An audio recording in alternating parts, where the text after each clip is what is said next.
From the private correspondences of the Dowager Duchess of Beaumont, archives recovered from the Beaumont Hall estate, we learn of a love that bloomed in the harshest of winters. It began with an act of profound cruelty, where whispers in a conservatory were meant to be a killing frost upon a wilting flower.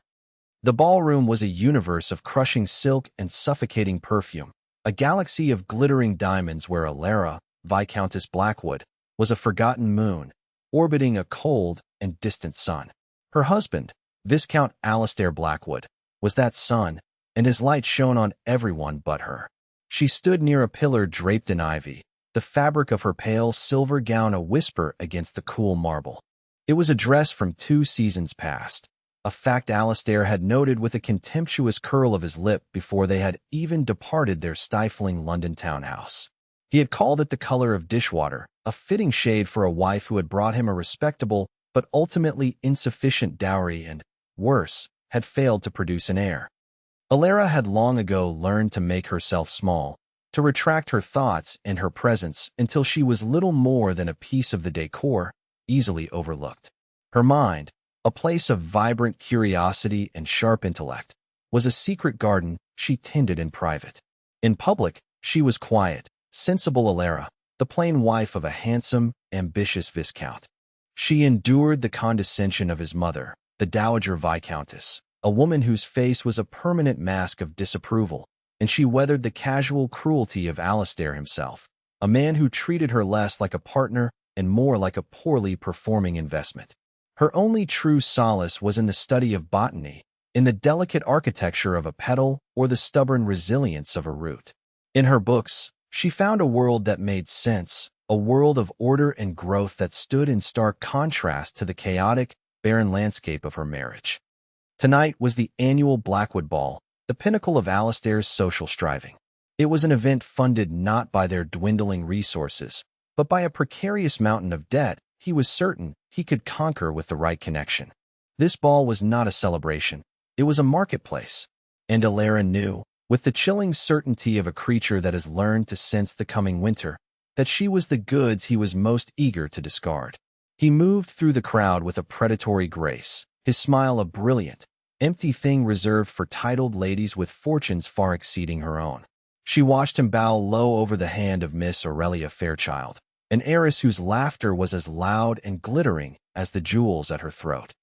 A wave of faintness, brought on by the heat and the cloying scent of 1,000 wilting roses, washed over her. Excusing herself with a murmur no one heard, she slipped through a set of French doors onto a deserted stone terrace. The damp night air was a balm, cool and clean against her heated skin.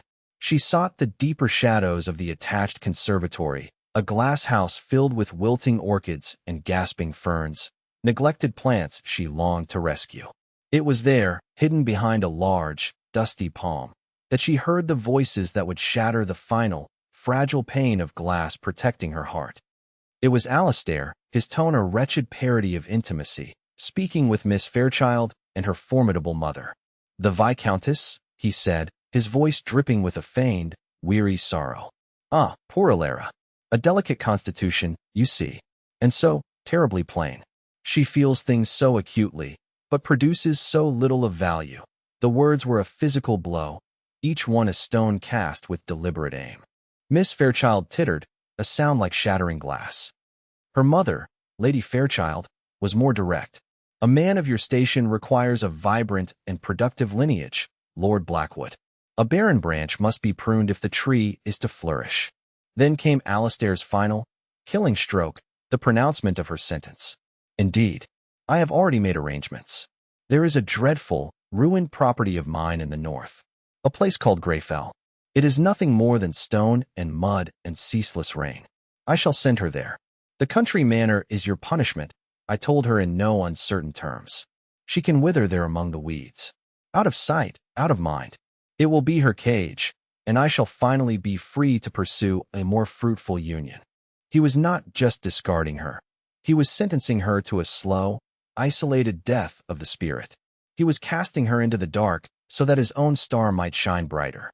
A great, roaring sound filled Alara's ears, but she did not move. She did not gasp or cry out. The pain was so vast, so absolute, that it transcended tears. It crystallized within her, becoming something hard and clear and cold. The woman who had entered the conservatory was a creature of quiet suffering, of patient endurance. The woman who stood there now, shrouded by the dying leaves of a forgotten plant, was someone else entirely. She was a survivor surveying the wreckage, and she knew, with an unshakable certainty, that she would not be buried in it. She did not wait to hear more.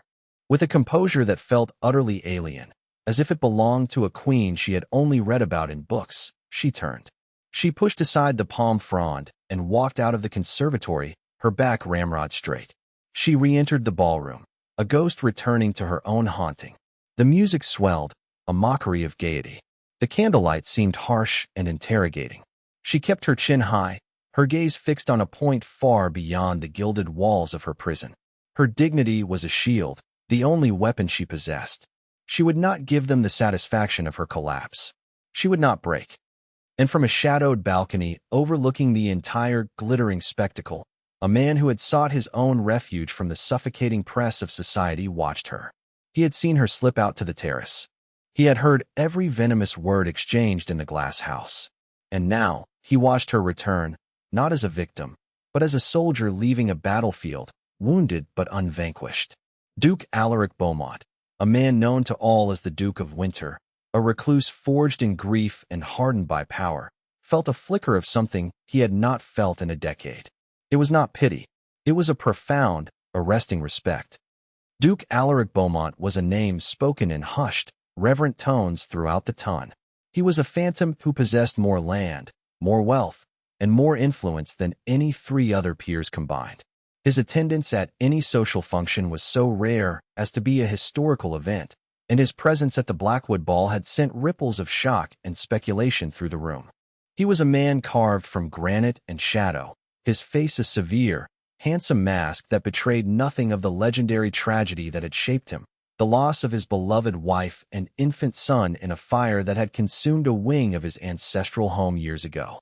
Since that day, he had sealed himself away, managing his vast empire with ruthless efficiency from the cold heart of his estate, a place society whispered was as frozen as its master.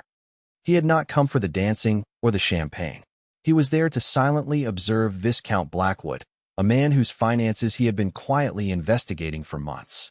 Alastair's profligacy and foolish investments had made him a liability, and Alaric had a vested interest in the stability of the region Blackwood's lands bordered.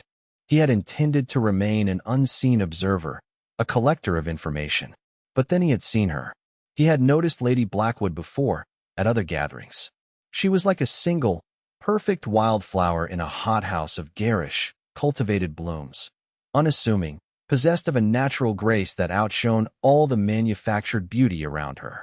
He remembered a brief exchange at a meeting of the Royal Botanical Society, where she had spoken with quiet, astonishing expertise on the propagation of alpine flora.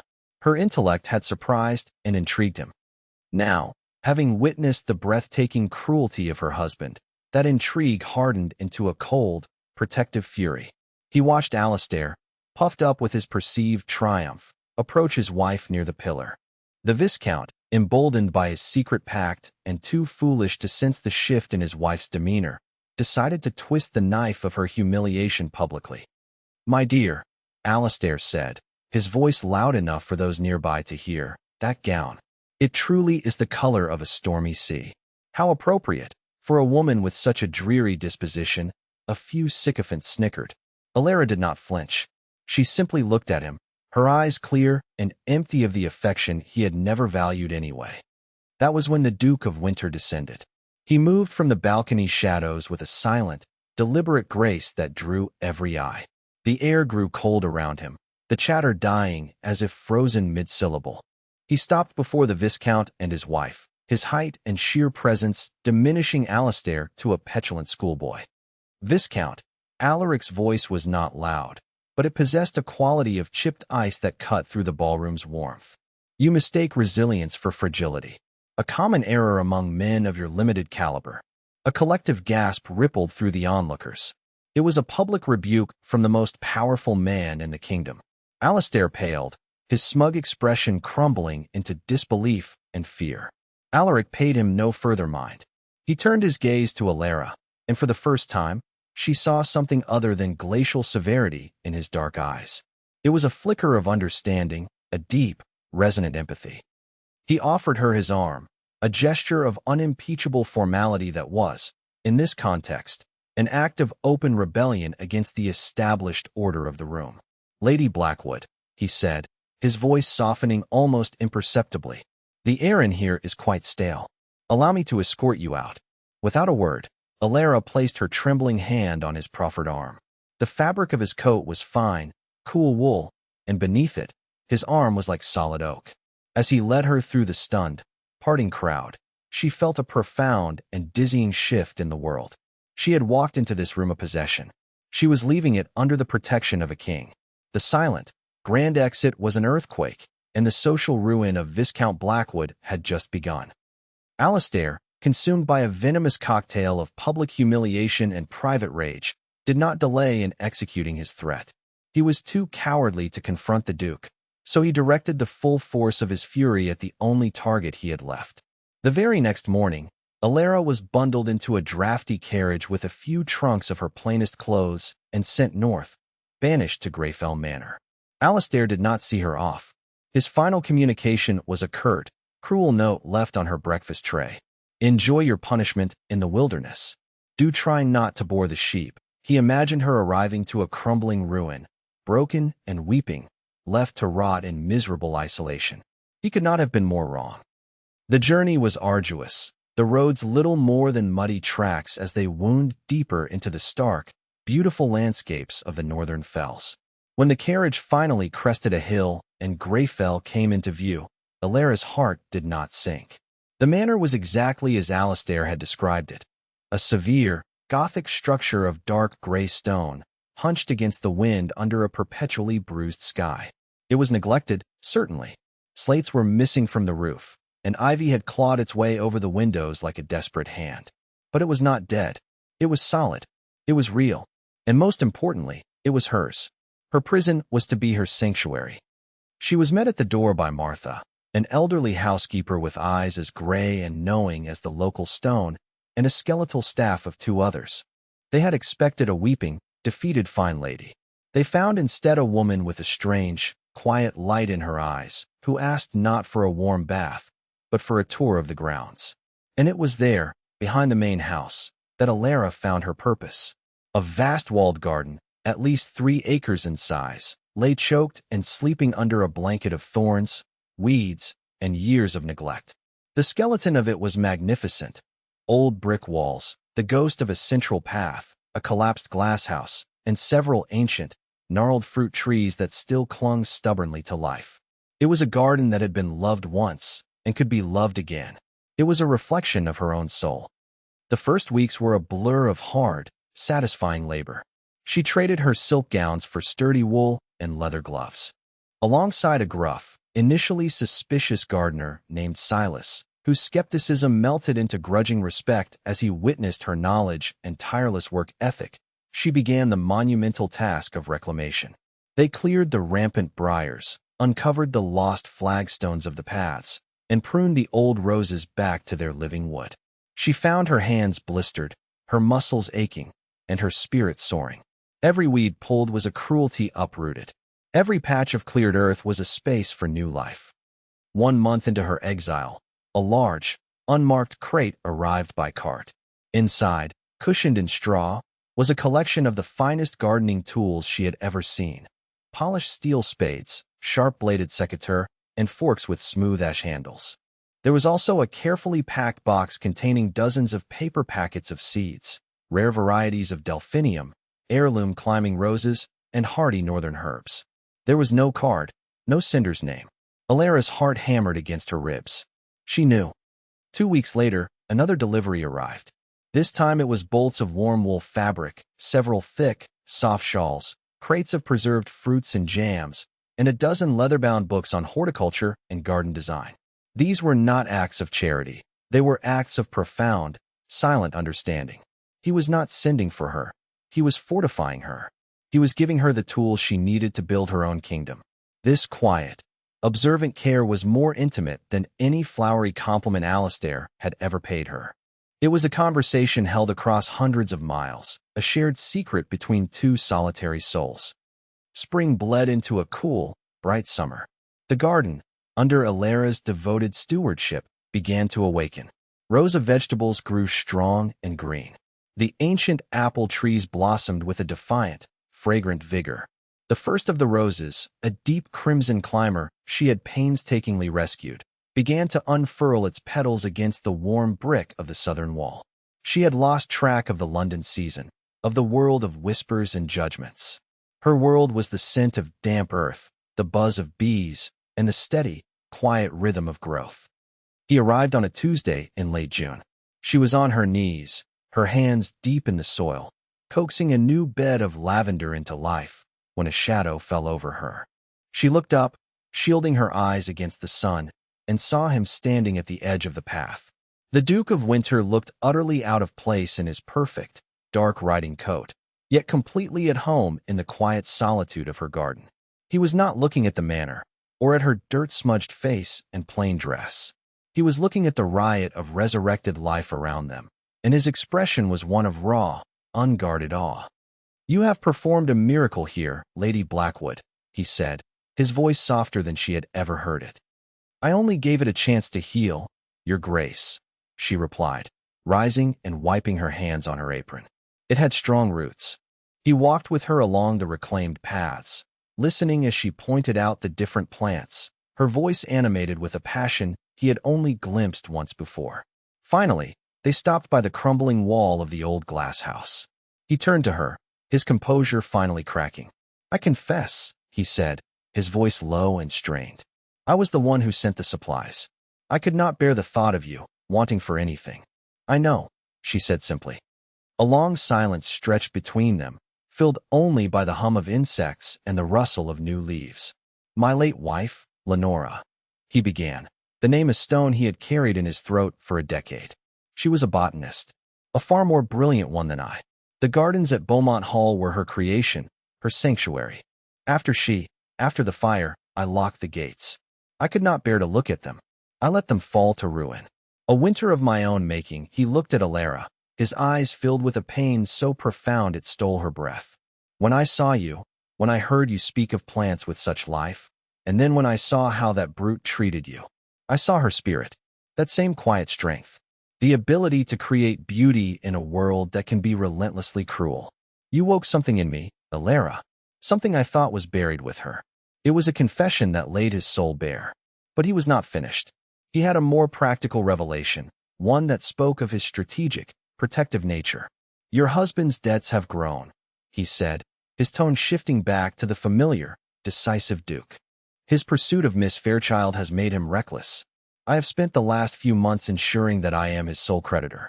I have purchased every note, every marker, every foolish wager. He is financially bound to me, though he does not yet know the extent of it. He cannot touch you. He cannot harm you." Alastair Blackwood's pursuit of the Fairchild fortune had, as the Duke predicted, hit a snag.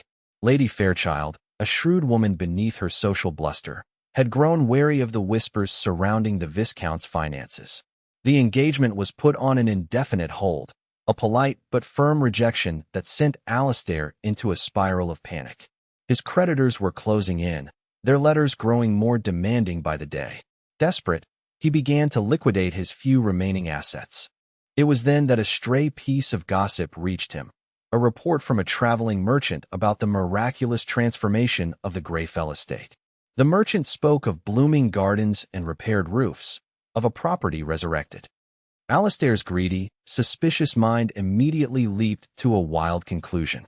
There must be some hidden value to the land, a mineral deposit or a forgotten resource that Alera had discovered. He imagined her hoarding a secret fortune while he languished on the edge of ruin. Consumed by a renewed sense of ownership and entitlement, he journeyed north, his mind alight with plans to reclaim his wife, seize the property, and sell it to the highest bidder. He arrived unannounced, riding his horse hard up the newly cleared drive, his face a mask of avarice. He found Alera not in the house, but in her garden, directing Silas on the proper staking of her prize-winning delphiniums. She was no longer the pale, retreating woman he had banished. Her skin was kissed by the sun, Her hands were strong, and her posture was one of easy, confident command. She looked up at his approach, her expression not of fear, but of mild annoyance at the interruption. The sight of her, so self-possessed and thriving in the very place he had sent her to decay, ignited his rage. "What is the meaning of this?" he demanded, dismounting and gesturing wildly at the blossoming paradise. "You were sent here to repent, not to play the grand lady. This is my property. You are my wife. You will pack your things. We are returning to London. I have found a buyer for this hovel." He took a step towards her, his hand reaching out to grab her arm. "I think not," a calm, cold voice stated from the archway of the garden gate. Both Alara and Alastair turned. Duke Alaric Beaumont stood there, dressed not for riding but in the immaculate attire of a man of business. He held a leather portfolio under his arm. He looked at Alastair with an expression of utter contempt, as if observing a particularly repellent insect. "Your Grace," Alastair stammered, his bravado instantly evaporating. "This is a private matter between myself and my wife." "On the contrary, Viscount," Alaric said, taking a deliberate step into the garden. "It is now entirely my business." He opened the portfolio and produced a sheaf of papers. "These are the notes for your gambling debts from White's. I own them. This," he produced another document, "is the deed to your London townhouse, which I acquired when you defaulted on your mortgage. And these," he added a thick stack of legal papers to the collection, "are the deeds to the entirety of the Blackwood ancestral lands, which have been held in receivership for the past 2 months. You, Lord Blackwood, are comprehensively and irrevocably ruined. You own nothing but the clothes on your back." Alastair stared, his face ashen, his mouth opening and closing like a landed fish. He could not comprehend the scale of his destruction, the quiet, systematic way his entire world had been dismantled. Then came the final, devastating blow. Alaric looked from the papers to Alastair's slack-jawed face. "Greyfell is not your punishment for her," he stated, his voice a blade of pure ice. "It was my gift to her. You see, I purchased this property from your creditors 6 months ago, the day after you sent her here. You did not banish your wife to a prison, you fool. You sent her to my home. The truth of it was a cataclysm." Alastair staggered back, his ruin absolute, and his humiliation complete. 2 of the Duke's men, who had been waiting discreetly by the gate, stepped forward and took the sputtering, broken Viscount by the arms, escorting him away like a common trespasser. When he was gone, a profound silence descended upon the garden. Alara stood, her heart pounding, looking at the man who had not only protected her, but had methodically avenged her. He had wielded his immense power not like a club, but like a surgeon's scalpel, excising the cancer of Alastair from her life. Alaric closed the portfolio and turned to face her fully. The cold mask of the Iron Duke was gone, replaced by an expression of raw vulnerability. "Alara," he said, using her given name for the first time. "What I said before, about you bringing things back to life. It was not just about this garden. For 10 years, I have been a ghost in my own life. I built walls of ice around my heart and called it strength. You, with your quiet dignity and your refusal to be broken, you have thawed a winter I thought was eternal." He took her dirt-stained hand in his. "I am not offering you a rescue. You have already rescued yourself. I am offering you a partnership. Your strength, your light. I find I cannot live without it. Marry me, Alara, not as a viscountess or a duchess, but as my partner. Let us build a garden together." It was a proposal not of title or fortune, but of shared purpose and mutual respect. In the heart of the sanctuary she had built from her own punishment, Alara looked into the eyes of the Duke of Winter and saw the promise of 1,000 springs. "Yes," she whispered. "Yes, Alaric." The Duke's return to London society with Alara on his arm was not a ripple, it was a tidal wave. They appeared at the season's final and most magnificent event, the Duchess of Sutherland's Grand Ball, and their entrance brought the entire ballroom to a standstill. Alara was no longer in pale, washed-out colors. She wore a gown of deep emerald velvet, the color of new moss and vibrant life, a gift from Alaric. The Beaumont diamonds glittered at her throat, but her true radiance came from within. She was no longer a wallflower. She was the entire garden. Alastair was there, a wraith clinging to the arm of his mother, the Dowager Viscountess. They were social pariahs, living on the dregs of their former standing, attending out of a desperate, pathetic need to pretend their world had not already crumbled to dust. The sight of Alara, not just surviving but thriving, beautiful and beloved on the arm of the most powerful man in England, was a poison they could not swallow. The dowager, a woman who had only ever known the weapon of social cruelty, could not help but launch a final, futile attack. As Alara and the Duke passed, she stepped forward, her face a contorted mask of hatred. "How dare you show your face here?"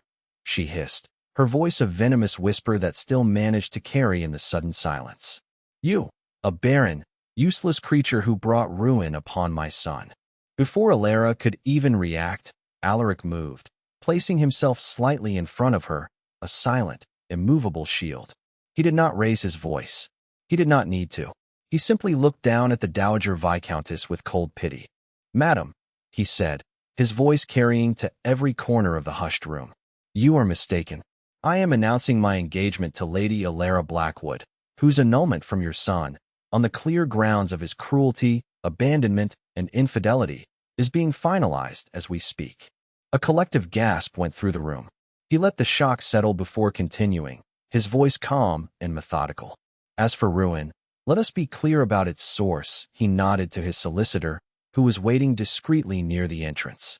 The man stepped forward and handed the Duke the familiar leather portfolio. Alaric didn't even open it. He simply held it up. "Your son's appetites far outstripped his resources. I hold in my possession every last one of his debts. I am the master of what was once the Blackwood estate. You and your son are, to be precise, homeless." The public declaration of their complete and total ruin was a social execution. Alastair, finally snapping, lunged forward, his face mottled with impotent rage. "She did this," he shrieked, pointing a trembling finger at Alara. "This is her revenge. The witch in her northern wasteland." This was the moment. The culmination of her journey from silent sufferer to empowered woman. Alara stepped out from behind Alaric's protection. She was not angry. She was not vengeful. She was simply, finally, free. Her voice, when she spoke, was not the timid whisper of the old Alara. It was clear, steady, and resonated with the quiet strength of old oak. "You sent me to what you thought was a prison, Alastair," she said, her gaze meeting his without a flicker of fear. "You were wrong. A prison is not a place. It is the absence of purpose. It is a soul choked by bitterness and envy. By that definition, you have lived and won your entire life." She paused, letting the truth of her words settle over the transfixed audience. "I, on the other hand, have finally found my garden." With that, she turned her back on him, a simple, final gesture of dismissal. She took Alaric's arm, and together, they walked away, leaving Alastair and his mother to be swallowed by the gaping silence and the thousand judging eyes of the world they had worshipped and which had now utterly condemned them. Later that night, in the quiet solitude of the Duke's vast London library, the weight of the evening and the years of pain that preceded it finally fell away. The fire crackled in the hearth, casting a warm, dancing light on the towering shelves of books. The sounds of the city were a distant murmur. Alaric stood by the window, looking out at the gaslit street, but not seeing it. Alara came to stand beside him. "It is over," she said softly. He turned to her, and the last of the ice in his eyes seemed to melt in the firelight. "For them, yes," he said. "For us, it is the beginning." He reached out and gently cupped her face in his hands, his touch reverent. "Alara, what I have felt for you, watching you, seeing your strength, it is more than admiration. It is more than respect. It is a love I never believed I would feel again. A love that feels like coming home after a long and bitter winter. I love you." The simple, profound words were everything she had never had, everything she had never even allowed herself to dream of. Tears of gratitude, of release, of overwhelming joy welled in her eyes. "And I love you, Alaric," she whispered. He lowered his head and kissed her. It was not a kiss of frantic passion, but of deep, grounding certainty. It was the sealing of a bond forged in cruelty, tempered in solitude, and now blooming into a partnership of equals.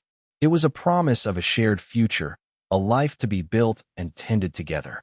Following a swift and uncontested annulment, they were married in a small, private ceremony.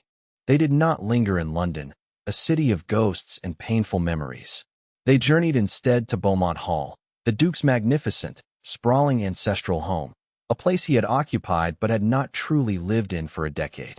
The staff, accustomed to a silent, grieving master, were stunned to see him ride up the grand drive with a serene, smiling woman at his side, their new Duchess. The first thing they did together, the day after they arrived, was walk to a remote corner of the estate. There, choked with ivy and secured with a rusted chain, was a tall, iron gate. Alaric produced a key he had not touched in 10 years. With a grating squeal of protest, he unlocked the gate to his late wife's abandoned gardens. It was a place of profound sadness and breathtaking neglect, but like Greyfell, the bones of it were beautiful. It was not a ghost to be banished, but a memory to be honored. Standing there, hand in hand, they knew this would be their first project together. A year later, the gardens of Beaumont Hall were a testament to their partnership. Alara had not erased Lenora's original design, but had woven her own vision through it, creating a breathtaking tapestry of old and new. The formal rose garden was restored to its former glory, while a new section, filled with the hardy, wilder flora of the north that Alara loved, now flourished beside it. The great glass house, once a symbol of loss, was now filled with life, nurturing tender seedlings for the spring. Alaric was a changed man. The moniker Duke of Winter was now spoken only in jest by his smiling staff, who had grown accustomed to the sight of their master on his knees in the dirt, working alongside his wife, his face relaxed, and his laughter, once a forgotten sound within those walls, now a frequent echo through the halls. He had found his purpose not in his ledgers and titles, but in the simple, profound joy of watching things grow, both in the soil and in the heart of the woman he adored.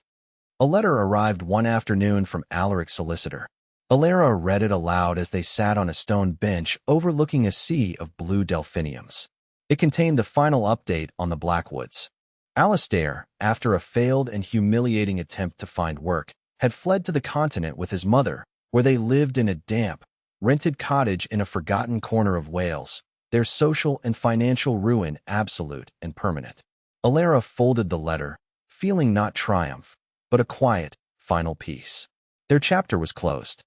Alaric reached over and took her hand, lacing his fingers through hers. "No prisons," he said softly, his eyes reflecting the clear blue of the sky. "Only gardens," she replied, leaning her head against his shoulder. They sat in comfortable silence, two solitary souls who had found their sanctuary not in a place, but in each other, their love a hardy, resilient bloom that had taken root in the harshest of winters and had, against all odds, flourished. They had arrived here, in this moment of peace, like a ring set down, complete and unbroken.